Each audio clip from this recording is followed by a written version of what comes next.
नमस्कार साथियों। हम लोग पंचायती राज देख रहे थे। हम लोगों ने लास्ट लेक्चर में पंचायती राज के कुछ सवालों को देखा था और कुछ बेसिक बातें उसकी समझी थी। कुछ चीजें मैं आपको नहीं बता पाया था। जैसे ग्राम सभा नहीं बता पाया था। ग्राम सभा होती है उस ग्राम के जितने भी 18 साल से एवं के लोग हैं, उनसे मिलकर ग्राम सभा का निर्माण होता है। ये बहुत ही शक्तिशाली संस्था होती है और ये लोग चुनाव करते हैं कि कौन अध्यक्ष बनेगा। वो सब लोग उसके मेंबर्स होते हैं। ठीक है। तो ये पंचायती राज का सेकेंड लेक्चर है और इसमें भी हम लोग कुछ सवालों को देखेंगे। कुछ हम नगर पालिका की चीजों को भी यहाँ समझ लेते हैं, क्योंकि जब नेक्स्ट जो लेक्चर होगा उसमें नगर पालिका से संबंधित चीजों को देखा जाएगा। तो एक थोड़ा सा संशोधन है। मैंने लास्ट एक क्वेश्चन करवाया था सबसे लास्ट में, पिछले वाले लेक्चर में। संविधान के प्रावधानों के अंतर्गत पंचायत चुनाव कराने का निर्णय किया जाता है। पंचायत चुनाव कराने का निर्णय जो करता है वो राज्य सरकार करती है। ठीक है। जबकि चुनाव कराता कौन है? वो चुनाव आयोग कराता है। जैसे अधिसूचना कौन जारी करता है? अधिसूचना राज्य सरकार राज्यपाल के माध्यम से जारी करवाएंगे। वैसे ही जैसे राष्ट्रपति करवाया करते हैं लोकसभा या राज्यसभा के लिए, ठीक उसी प्रकार से राज्य सरकार द्वारा ये कराया जाएगा। तो ये करेक्ट कर लीजिएगा। ये बी ऑप्शन है इसका। डी ऑप्शन मैंने बताया था, उसको करेक्ट कर लीजिए। यहाँ देखते हैं पंचायती राज का सेकेंड पार्ट। इसमें कुछ मैंने बताया 243 घा, इसको डी भी बोलते हैं। ठीक है, ये डी भी है आपका। के अनुसार पंचायतों में तथा 243 ना के तहत, ये ना है, तहत नगर पालिका में सभी स्थानों पर महिलाओं को 1/3 आरक्षण प्रदान किया गया है। तो 1/3 आरक्षण प्रदान किया गया है, ये मैं यूपी की बात कर रहा हूँ। अब हम लोग यूपी के संदर्भ में ही ज्यादा चीज पढ़ रहे हैं। किसी व्यक्ति के लिए पंचायत या नगर पालिका सदस्य बनने की न्यूनतम आयु जो है 21 वर्ष है। ठीक है। वोट डालने की तो 18 वर्ष है, लेकिन सदस्य बनने की 21 वर्ष है। उस मतलब मेंबर्स, वार्ड मेंबर हो गए या अध्यक्ष हो गए, वो 21 वर्ष का हो सकता है। फिर यहाँ पे बहुत सारी बातें हैं। 243 टा दिया हुआ है, 243 या दिया हुआ है का। नगर पालिकाओं का निर्वाचन को भी यही आयोग संचालित करेगा। राज्य निर्वाचन आयोग की बात हो रही है। ये देखिए, राज्य निर्वाचन आयोग। तो 243 टा जो है वो, और 243 या, ये हिंदी में दिए हुए हैं। सवालों को हम जब हल करेंगे ना, तो वहां ज्यादा प्रैक्टिकली आपको याद हो जाएगा।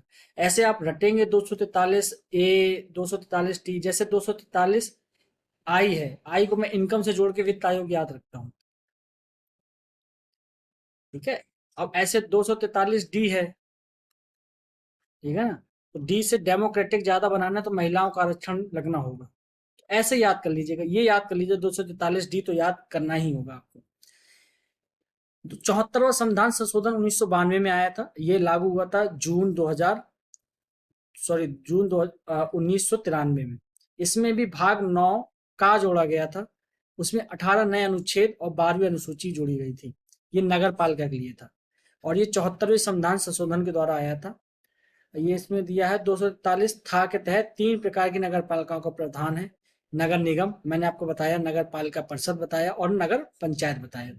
3 चीजें मैंने आपको बताई थी। आगे चलते हैं। इसकी भी अवधि 5 वर्ष होती है सामान्य स्थितियों में। और इसका नगर निगम का जो अध्यक्ष होता है, उसको जब एक बार चुनाव कर लिया जाता है तो लगभग 2 वर्ष तक तो वो रहेगा ही रहेगा। ये नहीं कि अविश्वास पत्र लाकर या किसी प्रकार का उस पर कार्रवाई करके उसको पद से हटाया जा सके। तो मिनिमम उसका फिक्स कार्यकाल 2 साल का तो मिनिमम हो जाता है। ये बेसिक सी बात है, ये मैंने आपको बता दी, कहीं मिलती नहीं है, लेकिन पूछा भी नहीं जाता जनरली ये। लेकिन 2 वर्ष तक नगर निगम का मेयर, जिसको मेयर बोलते हैं हमने, ठीक है। तो ये आपके उत्तर प्रदेश में 18 नगर निगम है तो 18 मेयर होते हैं। तो ये 2 वर्ष इनका कार्यकाल लगभग फिक्स होता है। हालांकि 5 वर्ष पूरा फिक्स होता है, 5 वर्ष के पहले कौन इनको हटाएगा। लेकिन 2 वर्ष तक आप इनके खिलाफ अविश्वास प्रस्ताव भी नहीं ला सकते। 12वीं अनुसूची में 18 विषय है और ये नगर पालिकाओं को सौंपा गया है इसका काम। नगर पालिका इन सेंस नगर निगम, नगर पालिका, नगर पंचायत, में तीनों की यहाँ बात कर रहा हूँ। भारत में सर्वप्रथम नगर निगम 29 सितंबर 1688 में, ठीक है ना। लॉर्ड रिपन को भारत में स्थानीय स्वशासन का पिता कहा जाता है। तो 1688 में ये आ, इसको बनाया गया था। मद्रास से पहला जो है नगर निगम 29 सितंबर 1688। तो आप जानते हैं मद्रास चेन्नई में अंग्रेज रह रहे थे, तो अंग्रेजों के यहाँ तो व्यवस्था काफी लागू हो गई थी। आप जानते हैं वहां पर नगर निगम होते थे इंग्लैंड में, तो उन्होंने यहाँ पर वो व्यवस्था लागू करने का प्रयास किया। तो अब पंचायती राज और ये हमने थोड़ा सा देख लिया नगर निगम को भी, ठीक है ना। अब केवल सवालों को देखेंगे, सवाल ज्यादा इंपॉर्टेंट है, ये क्वेश्चन तो जो है वो है ही, सवाल ज्यादा इंपॉर्टेंट है। सवाल के माध्यम से अगर आप याद करेंगे तो मुझे लगता है कि आपको ज्यादा बेनिफिट होगा। बकाया आपको जिसमें सुविधा हो वो आप कर सकते हैं। पहला है, भारत में प्रत्येक पंचायत का कार्यकाल किस दिनांक से 5 वर्ष होता है। तो देखिए कोई भी चीज का 5 वर्ष कैसे काउंट होगा, उसके पहले अधिवेशन से। जैसे राज्यसभा है, विधानसभा है, विधानसभा का चुनाव जो हर 5 साल में होता है, तो ये 5 साल कैसे चुने जाएंगे, तो चुने जाएंगे पहली बैठक से, पहला अधिवेशन जब होगा तब, जब राज्यपाल, जैसे उत्तर प्रदेश की बात है, उत्तर प्रदेश में अभी चुनाव हुआ, तो राज्यपाल जब पहला उद्बोधन दे देंगे, ठीक है, तो उसके बाद से वो माना जाएगा कार्यकाल उस दिन से चालू हो गया है। दूसरा, पंचायती राज प्रणाली किस सूची में है। तो मैंने आपको बताया पंचायती राज जो है वो राज्य का विषय है, ठीक है, तो राज्य के विषय में है वो शामिल, तो राज्य सूची का ये विषय आपका हो जाता है। यहाँ चलते हैं, 73वें संविधान संशोधन का का पालन करने वाला पहला राज्य कौन था। तो मैंने आपको पिछले वाले लेक्चर में बताया था मध्य प्रदेश था। मध्य प्रदेश ने सबसे पहले लागू किया था 73वां संविधान संशोधन, फिर उसके बाद धीरे धीरे धीरे धीरे सारे राज्यों ने अपनाया। और कुछ मैं, अच्छा अभी आगे बताएंगे, आगे सवाल वो आने वाले हैं। भारत में राष्ट्रीय पंचायत दिवस कब बनाया जाता है। राष्ट्रीय पंचायत दिवस बनाया जाता है 24 अप्रैल। 24 अप्रैल। अब 24 अप्रैल को क्यों, 24 अप्रैल 1993 से जो 73वां संविधान संशोधन था उसको लागू कर दिया गया था। ये 1992 में आया था, इसको लागू कर दिया गया था, इसलिए राष्ट्रीय पंचायत दिवस है 24 अप्रैल को बनाया जाता है। तो ये अभी डेट गुजरी है, आप ये मत याद रखिएगा कि पहला जो पंचायत है वो 2 अक्टूबर 1959 को नागौर में खोला गया था, वो अलग चीज है और ये अलग चीज है। उत्तर प्रदेश से पंचायती राज संस्थाओं में महिलाओं के लिए आरक्षित स्थानों की संख्या कितनी है। उत्तर प्रदेश का ही हम लोग पढ़ रहे हैं, यहाँ 1/3 सीटें रिजर्व हैं। 1/3 सीटों से बढ़ा कितना भी सकते हैं, लेकिन मिनिमम 1/3 सीटें कंपलसरी कर दी गई हैं, आपको रिजर्व करनी है। तो स्थानों का 1/3 ये आपको याद रखना है, ठीक है, इसको नहीं भूलना है। और ये किसके तहत किया गया, 243D या घा कह सकते हैं इसको, ठीक है, 243D में ऐसी बात की गई, ये याद रख लीजिए 243D, ये पूछा जाता है सीधे डायरेक्ट। राज्यों में निम्नलिखित में से किस समूह पर पेशा, अब पेशा आपको मैं बता दूं, देखिए 1993 में आया था हमारा पंचायत का कानून, ठीक है, और नगर पालिकाओं के लिए भी कानून आया। लेकिन आपको पता है कि 5वीं अनुसूची और 6वीं अनुसूची में अनुसूचित जनजाति के क्षेत्र हैं, ठीक है ना, वहां पे बहुत ज्यादा असम, मेघालय, त्रिपुरा, मिजोरम, इन क्षेत्रों में बहुत सारी जनजातियां रहती हैं, तो उन पर कोई नियम लागू नहीं किए जाते थे और उनको बचा के रखा जाता ताकि उनकी जो संस्कृति है वो सेफ रहे।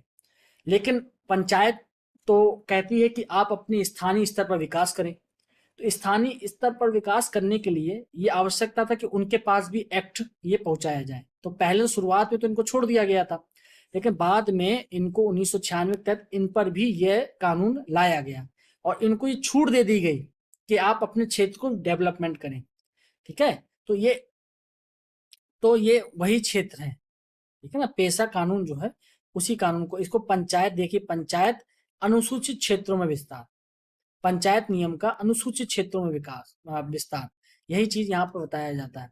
तो 173 एक आर्टिकल है, उसमें अनुसूचित क्षेत्र दिए गए हैं। अनुसूचित क्षेत्र केवल मेघालय, त्रिपुरा, मिजोरम ही नहीं है, बल्कि महाराष्ट्र में है, तमिलनाडु में है, हिमाचल प्रदेश में, यहाँ पर भी तो कई जनजातियां रहती हैं। तो पूरे प्रदेश को तो नहीं, लेकिन उसके कुछ सेगमेंट को, कुछ जिलों को अनुसूचित माना गया है, ठीक है। तो ये आपको याद रखना है। तो इसमें कौन से पेशा कानून कहां पर एक्टिवेट नहीं किया गया है, तो अभी भी ये चल रहा है, बहस का विषय है, क्योंकि सब जगह ये लागू नहीं कर पाए हैं, बस धीरे धीरे समझा रहे हैं और लोगों को भरोसे में ले रहे हैं कि नहीं नहीं इसमें हम हस्तक्षेप नहीं करेंगे, ये आपका ही कानून है, आप अपने हिसाब से चलाएं। देखिए राजस्थान में, तेलंगाना में, महाराष्ट्र में, इनमें सब में अनुसूचित क्षेत्र हैं, जनजातियां मिलती हैं, लेकिन इनके कुछ जिलों में पेशा एक्ट जो है वो लागू है। राजस्थान में जाएंगे तो राजस्थान का जो आपका भरतपुर जिला है, वहां पर आंध्र प्रदेश, झारखंड, उड़ीसा, यहाँ पर भी कई जनजातियां रहती हैं, लेकिन यहाँ पर भी पेसा एक्ट लागू है। समय समय पर जो जनजातियां यहाँ की वनखीड़िया करके कुछ जनजातियां मिलती हैं, उड़ीसा में कुछ जनजातियां मिलती हैं, गोंड जनजाति, ये सब लोग ये पेसा एक्ट को मान रहे हैं। असम, मेघालय और तमिलनाडु, ये तीनों एक ऐसे क्षेत्र हैं जिस पर अभी भी असम को छोड़ दिया गया है, मेघालय को भी अभी मनाया जा रहा है, छोड़ दिया गया, और तमिलनाडु में भी अभी तक ये लागू नहीं हो पाया, ये याद रखिएगा। तो ये सी आंसर इसका हो जाएगा। देखिए, इस टाइप के सवाल अगर आपको आते हैं तो अच्छी बात है, छोड़ देना में इसमें भलाई रहती है अगर आपने पढ़ा ना हो। मैं तो यहाँ पे डिस्कस कर रहा हूँ तो ताकि आपकी नजरों में पड़ा रहे कि इस टाइप की चीजें भी होती है। हिमाचल प्रदेश में तो है, लेकिन गुजरात में नहीं है। गुजरात में लागू हो गया है ये एक्ट। इसमें पूछा है कहाँ प्रवर्तनीय नहीं है, इस बात को ध्यान रखना है। छत्तीसगढ़ में भी कुछ सेगमेंट में लागू है, सभी जगह लागू नहीं है। यहां आ जाते हैं। अब अगला जो सवाल है, स्थानीय स्वशासन के सर्वप्रथम व्याख्या की जा सकती है, वह प्रयोग है। मतलब स्थानीय स्वशासन से आप क्या समझते हैं? स्थानीय स्वशासन अगर बढ़ाया जाए तो क्या फायदा होगा? संघवाद का, हाँ हो सकता है, बिल्कुल हो सकता है, सही लग रहा है। लोकतांत्रिक विकेंद्रीकरण का, ये भी सही है। प्रशासनिक प्रत्यायोजन का, ये भी सही लग रहा है। प्रत्यक्ष अप्रत्यक्ष लोकतंत्र का, ये गलत लग रहा है। पहली बात तो ये तो काट दीजिए, अप्रत्यक्ष लोकतंत्र का कोई मतलब नहीं है इसमें। प्रत्यक्ष लोकतंत्र तो एक बार चल भी जाएगा, लेकिन सबसे सटीक आंसर इसमें क्या होगा? लोकतांत्रिक विकेंद्रीकरण। ये इतना बड़ा है लोकतांत्रिक विकेंद्रीकरण, इसी के अंतर्गत संघवाद आ जाता है, इसी के अंतर्गत प्रशासनिक प्रत्यायोजन आ जाता है, और इसी के अंतर्गत जो और भी लोकतंत्र की बातें वो सब आ जाती है। तो लोकतंत्र, ये बड़ा जो शब्द है, इसको हमको लेना है, तो ये लोकतांत्रिक विकेंद्रीकरण इसका आंसर हो जाएगा, ये आपको याद रखना है। निम्नलिखित अनुच्छेदों में से कौन सा अनुच्छेद पंचायतों में अनुसूचित जातियों या अनुसूचित जनजातियों की सीटों का आरक्षण की बात करता है? ये 1/3 सीटों की महिला के आरक्षण की बात करता है, साथ में एससी और एसटी की भी बात करता है। ठीक है, तो 243 डी है, ये आपको याद रखना है। तो 243 है, ये मिस प्रिंट होगा, 243 डी है ये।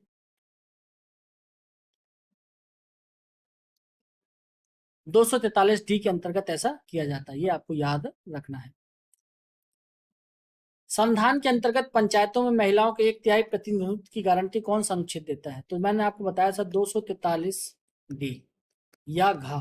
देखिए, ये सबसे इंपॉर्टेंट आर्टिकल है 243 डी, इसको आपको बिल्कुल नहीं भूलना है। और 2-3 आर्टिकल और भी इंपॉर्टेंट, 243 के है, 243 जेड ए है, 243 आई है, ये सब भी आपको बताए जाएंगे, लेकिन वो सवालों के साथ ही मैं चाहता हूं कि आप सवालों के साथ ही हल करें, तो आपको याद बने रहेंगे। नहीं ऐसे में तो 243 ए से लेकर जेड है तक है, फिर Z A, Z B, Z C, फिर चल जाता है उसके कोऑपरेटिव के लिए।